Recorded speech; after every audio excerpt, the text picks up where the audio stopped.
So in the game, if you're going to play Jack, his special ability is you ignore all market costs when purchasing patches.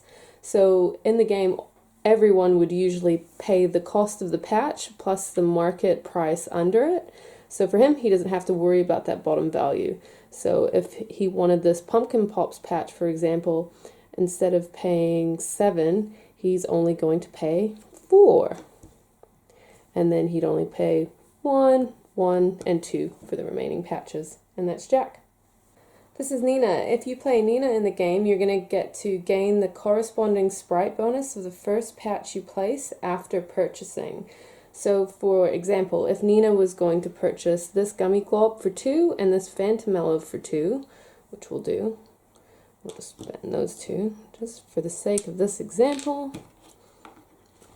She would have to make a decision as to which one she placed first. So if I place the gummy glob first, I'm going to gain 1 candy of my choice from the market from my concoction card.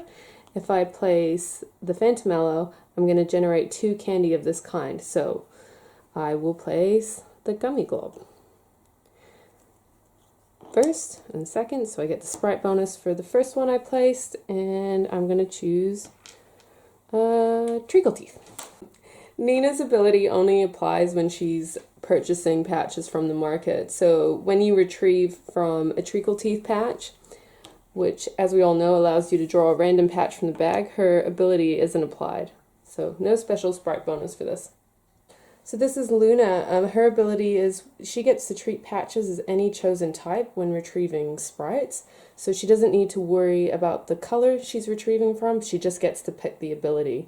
So where this becomes powerful is when she retrieves, say, off of a Dreadful tree, instead of getting a concoction card like most other players usually would, she's going to choose the Phantomello ability, and she's going to get 2 Dreadful trees instead.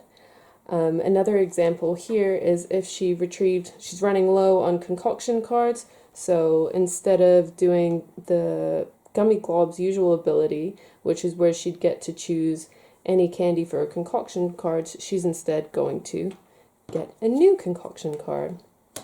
And that's Luna. Okay, so this is Igor.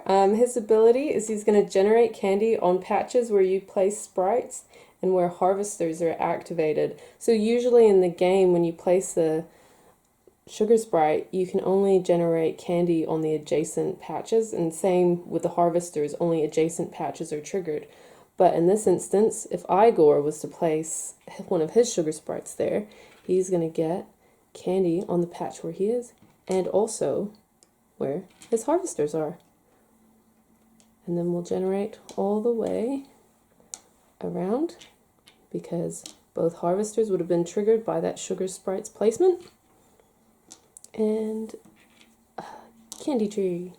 And that's Igor.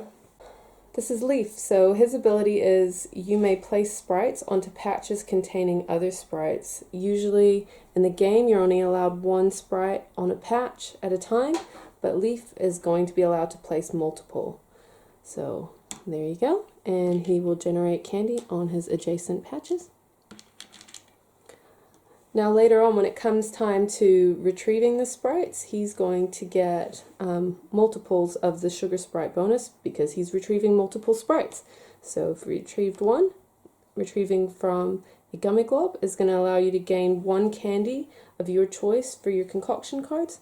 So let's start with a Pumpkin Pop because those are very valuable. And now he'll get to retrieve and get that bonus again. And he'll go with a Treacle Teeth for this card. And that's Leaf.